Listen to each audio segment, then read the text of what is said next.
Welcome to Speedway 51's first In the Driver's Seat with Marcel Gravel. Join us every week. Might not be on video every week, could just be audio, but special first edition going to be on video. Thanks, Marcel, for taking part. First of all, how'd you start racing?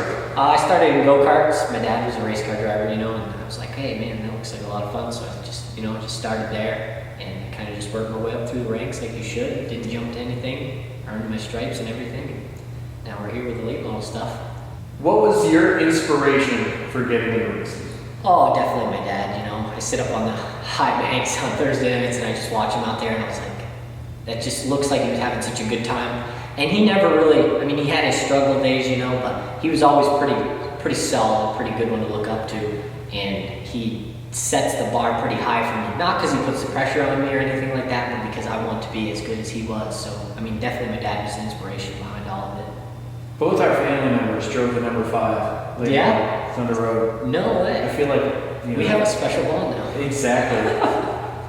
In 2015, you started the year at Speedway 51 running weekly for the street stocks. You were in the top 5 in points, and you decided to go ahead, get out of that race to get some seat time in the late model. Was that a hard decision for you?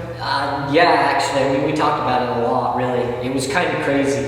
We went over there, I finished in the top 5 the first 7 races of the year, one finish outside of it, and I was like, this championship is really doable. And then this step was needed next. I didn't want to run a whole year in a street stock, and then the first time I've been in a late model for over a year or a year and a half be opening day at Thunder Road come April. We talked about it a lot. I was like, yeah, I'd like to win a championship, and I was running Thunder Road. So we had to focus on that. That was the championship we were really after during the winter, when we started out, and then we went after the Speedway 51 one, but it just made more sense for us long term to leave the street stock at home and bring the late model and get some seat time over at Speedway 51. And you had one week where you ran both. Yeah. How difficult was it running 2 cars on the same day? It was not as difficult as you would imagine it is, but it is difficult in an aspect. I'd been in both of them fairly recently, but the hardest part is when you get out of the late model and get back into a street stock. That's the harder transition. But my dad made sure that I remembered, I get out there in my late model, he's like, just remember what car you're in right now. He's like, you're not in street stock anymore, but it was a lot of fun. It was a lot of fun to not have downtime, a lot of fun to race. Well, really, 2 heat races and 2 races, bouncing back and forth. It really could only make me better, but it was more or less just for the experience of running double duty. It's really cool to do that, but it was fun. What's the biggest difference between the street stock 86 and the late model 86? So many differences. The street stock 86 was, a street stock. You can't do a lot to them. You can adjust tire pressures. You can mess with them a little bit when you're building them or something like that, but when you get in the late model 86, there's so much going on. Springs, spring rubbers, shocks, all the stuff that you can mess with, sway bars, everything. It's just, they're complete different animals. They're both race cars, but one's a built race car and one was built to be a race car. What did you learn most in your 4 starts at Speedway 51 this year? Just car control, really. They're a lot different than a street stock. A street stock, you can really muscle them in the corners and get on it. You can overdrive them, and they're forgiving. These things, sometimes they're forgiving, but you can't be too crazy because you can't run the tires off of them. You got to kind of take what it'll give you. Yeah, you got to go after it. You got to be aggressive, but if you don't got a good car, you can't be putting yourself in bad situations. These are a lot more expensive. It's just, all of it's bigger scale, so you got to be more careful. But the biggest thing is just the power-wise, because you can't spin the tires in the street stock coming off the corner, but you can spin the tires in one of these. So learning the throttle points and stuff like that, there's a lot wider than a street stock. Having to learn how much room you had to give guys when they were around you. Totally different animals, really. So it was a lot of learning, but I feel like we picked it up pretty good. Speedway 51 was the right track to do it at, good racetrack, good drivers. Where'd the number 86 come from? Again, it was just my dad's number, but it has a story behind it. My Uncle Richard, he started racing before any of us did, and he was number 68. And then my dad was like, well, I think I want to race now. So he started racing, and well, he's kind of cheap, so they already had it. They had the 68, and he was like, well, I guess I could be 86. And then, kind of just stuck all the way through. 86 in a street stock he was, 86 in a Tiger. He never got to run 86 in a late model. He wanted to, but it kind of just came from, they had the numbers laying around, and he swapped them around. And when your dad's a number, you kind of just are like, man, I like that number a lot. So I just took to it, and now I've been it ever since, everything I drive. What is the most fun you've ever had in a race car? When I first drove late model, just because these things are so awesome to drive. They're a handful. You really got to work to drive one, but that was definitely the most fun. The 4 cylinders, they're fun to vision, but when you get into one of these things, you really learn what fun is. What is the funniest story that you've had from a racetrack? Oh, my brother's gonna kill me. My first ever Melbourne that I tried to qualify for in a street stock, I just had my dad and Kyle helping me, my younger brother. And I was just out there, I knew I wasn't going to set the world on fire or anything like that, but I just started to get confident in a race car. And I was going down the back stretch on my green flag lap, there's like 3 guys out there, so everyone's attention's pretty much on you. And all of a sudden my hood just comes up, hits my window, breaks my hood pins, and flies right off. And I come in and I was like, what happened? And my little brother's like, well, I forgot to put the hood pins in. And we called him Hood Pin for the rest of that year. So, I don't have a lot of funny stories, but that one definitely trumps them all, and I don't like him to forget about it, so. If you could race anybody, living, deceased, anybody in the world, who would you want to race? A lot of people would pick like Jeff Gordon or Dale Earnhardt. I don't know if I really want to race Dale Earnhardt. He was pretty rough, but it's going to sound cheesy, but I've never got to race against my dad in anything. So, I'd like to just, even if he was beating me a lot, I would like to just know what it was like to race against him, because I've watched him so much. And it would just be cool to be one of the guys that, you're just a number when you're out there. Obviously, he's still your dad, but he still wants to beat you, and you still want to beat him. So, I hope I get to race him someday. I'd like to race him, so I hope it happens. Now, I've had the privilege of getting to know you two kind of behind the scenes a little bit. Yeah. Just for the people watching, hello again. How much trash talking would go on before and after that race? Oh we trash talk on the Xbox. It would be trash talk, and then you'd buckle in and it would just be all business. But he wouldn't try to cut me down, but he'd just make me remember that I was a rookie and he wasn't.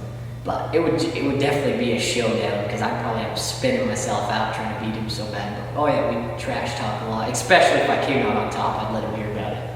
So where does Marcel Gravel work outside of the race shop? Napa Auto Parts in Morrisville. I deliver parts there full time. They're really easy to work with my schedule for race cars. If we have to leave early for a practice session or leave early on race days on Thursdays, they really work with me well. You see a lot of people from the racing world there too, working on their race cars or their regular cars. So it's a nice place to work, and you still kind of stay connected with this stuff. And do you have maybe any businesses on the side that you'd like to get people to check out at home? Yeah, 3 Wide Designs that I do. I don't just do race cars, but we do a lot of race cars. I pretty much just do it myself on my little program in my house, put my stuff together on my mom's kitchen table. She loves every minute of it. But I did a lot of race cars last year, late models, street stocks, Tiger cars. And I just want to keep expanding on it. And if I have time to do all of them, it's always nice to have time to do more of them, But we crunch pretty well between getting this thing ready to go and doing all that. We try to make everyone happy. And where might people find information if they want to work with 3 Wide Designs? Facebook, man. Everything's on there nowadays. You can like me on Facebook, 3 Wide Designs. I post a lot of stuff on my own personal page, really, about 3 Wide Designs too. But I have my own page for it, so yeah, just 3 Wide Designs on there. But you can check that out. Give it a like. Ding! Yeah. What are Marcel Gravel's hobbies? When I was in high school, I played your standard stuff, baseball, basketball. But I've always just raced. And I know everyone's like, oh, you had to have done something else, but with this racing stuff, you better be 100% committed if you want to be any good at it. So Nowadays, I don't have a lot of hobbies. I go to work, I come home, I work on my race car. I still play basketball with my friends every now and again now, but other than that, it's pretty much racing, 24/7. Well, you did say something about you and your dad playing video games against each other. iRacing. So, even when I play video games, I don't get away from it. I'm always on the iRacing simulator. That steering wheel, pedal shifter, it's about as real as you can get. So, I try to stay sharp for when I get back into these things during the summertime. So, even my hobbies are about my race cars. What's your favorite type of music? I listen to a lot of country music. Not like I don't listen to that old twang stuff, like Willie Nelson or anything like that. But I kind of just listen to country. I'll listen to most things. I'm even kind of a believer sometimes. You know what I'm saying? Sometimes you get some Justin on there and you just gotta jam out. All right. You gotta have some funny stuff in this, man. What's your favorite movie? Days of Thunder.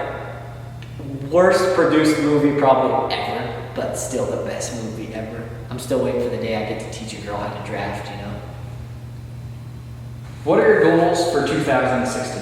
All my goals are start up the year out strong on the road, have some good runs. Good runs for a rookie. I don't want to just be the next rookie in line that everyone's like, oh, I don't want to get stuck behind Marcel, or, oh, Marcel's a weapon, and that just has never been me. And moving into one of these, I want to just gain the respect of people. Get better from the road really so that I can go back to Papa Joy's racetrack in New Hampshire, because it's just such a cool atmosphere. And, run good over there, because that's where I cut my teeth in one of these things to begin with. So it would be nice to go back over there and run with some of those guys, budget allowing and stuff like that.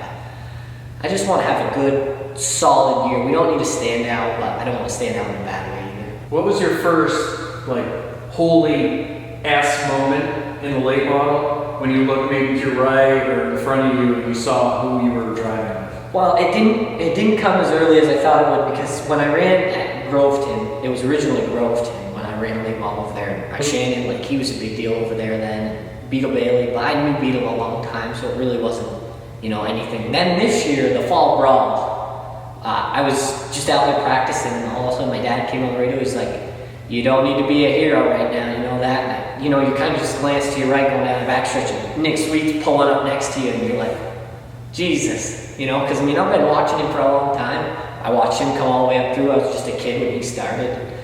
Be out there with him, not contending with him, because like my dad said, there was no need for me to try to impress Nick Sweet in a practice session and have something stupid happen. I get into him, but that was my first holy cow, this is real. Nick Sweet's out there, Brad Babb, and all those guys that are a big deal on the ACT Tour and at Speedway 51. And that was when I was like, Jesus, I'm a little fish in a big pond now.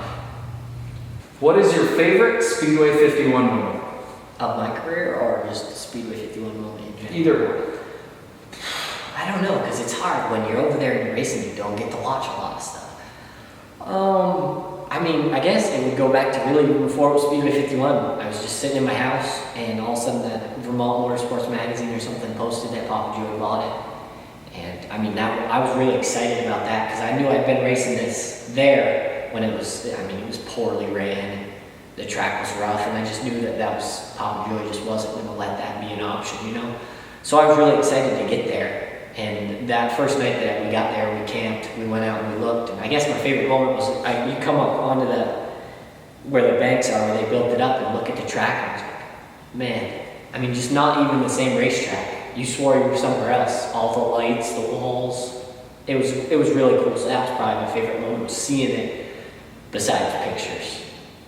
Marcel, thank you for taking part in our first In the Driver's Seat. Yeah, no problem. Where can people follow you? I'm on Facebook as myself. Gravel Racing has a Facebook page. You guys can like it on there. I have my own Twitter account. Every account of mine is pretty much race cars, 24/7. My Instagram account, Twitter, Facebook.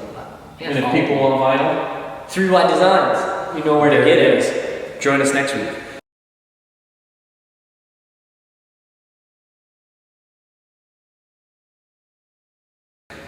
You want to whip in Nene on camera? Show off the dance moves? Whip! Nene. Cute dance. I'm not much of a dancer though.